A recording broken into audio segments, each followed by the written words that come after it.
कोकणातल्या जागांमध्ये गुहागर सगळ्यात जवळचं, ओळखीचं.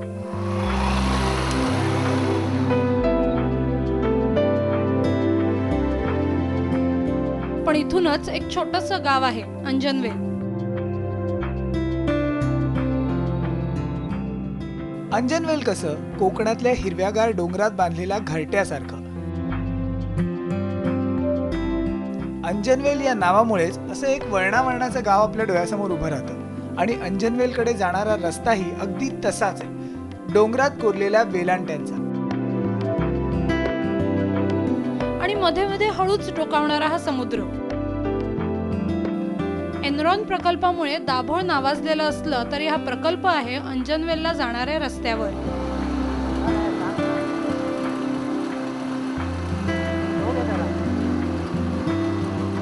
अंजनवेल गावात पोहोचलो ते घरांच्या मधून मधून रायडिंग करत. पुन्हा थोड्या चढणीच्या रस्त्यानं पोहोचलो गोपाळगडावर. गडाच्या थोडंसं अलीकडे रस्ता संपतो, पक्का रस्ता संपतो आणि हा कच्चा रस्ता सुरू होतो.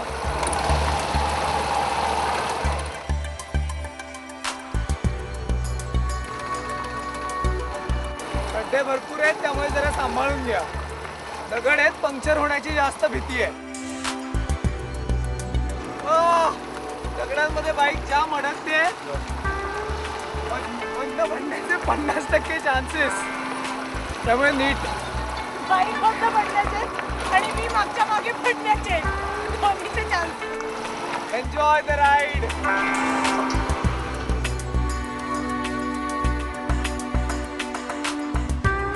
या किल्ल्याच्या परिसरात आमच्या कॅमेरामन संदीपनं हे 3 कोल्हे टिपले. इथल्या उंचावरच्या माळरानाचे एकांडे रहिवासी.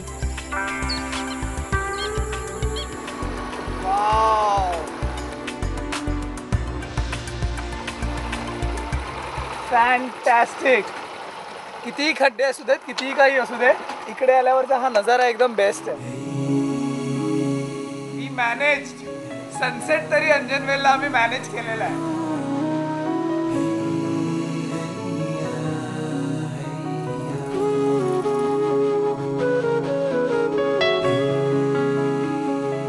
एका बाजूला समुद्राचा खाडीच्या रूपाने आत घुसतो, तर समोर आपल्याला एक बेस्ट क्लिअर सी बघायला मिळतो.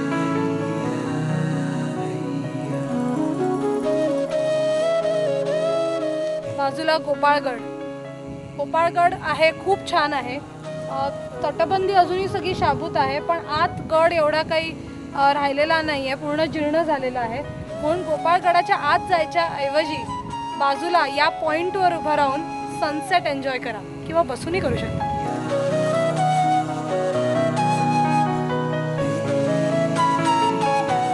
किनाऱ्यावरचा हा 7 एकरात पसरलेला किल्ला.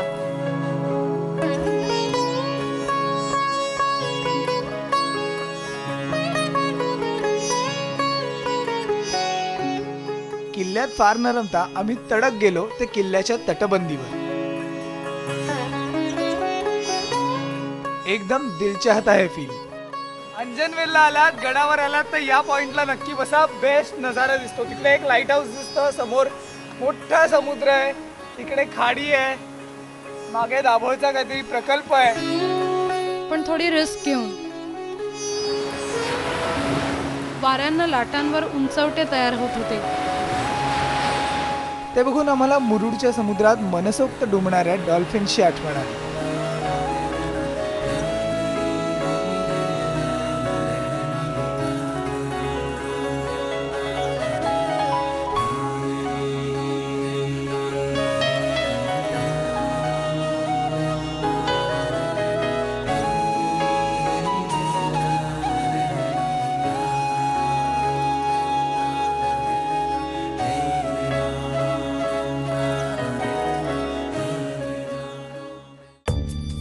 अंजनवेलमध्ये राहण्याची सोय नाही.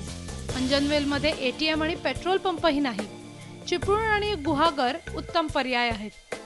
अंजनवेलमध्ये पाहण्यासारखं गोपाळगड आणि अंजनवेल दीपगृहही आहे.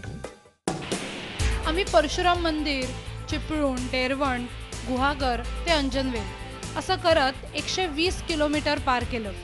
1.5 लिटर पेट्रोलचा खर्च आला 70 रुपये. खाण्याचा आणि राहण्याचा खर्च 2,680 रुपये. एकूण खर्च 2,750 रुपये. आणि आता डिस्कवर महाराष्ट्र क्विज कॉन्टेस्ट. एपिसोडमध्ये विचारलेल्या प्रश्नांची उत्तरं द्या आणि सोबत 10 ते 15 शब्दात तुमच्या आवडत्या ट्रॅव्हल स्पॉटबद्दल लिहून पाठवा. 2 विजेत्यांना मिळू शकते प्रत्येकी एक नवी कोरी बजाज डिस्कवर DTSSI बाईक. नियम आणि अटींसाठी लॉग ऑन करा www.ibnlokmat.tv वर. या एपिसोडचा प्रश्न आहे, डिस्कवर महाराष्ट्राच्या आजच्या एपिसोडमधली सीताराम बुवा वालावलकरांनी निर्माण केलेली शिवसृष्टी कुठे आहे? Option A Deravan, option B Savarde, option C Anjanvel. SMS करा DM स्पेस तुमचं उत्तर आणि पाठवा 51818 वर किंवा ईमेल करा dm@ibnlokmat.tv वर.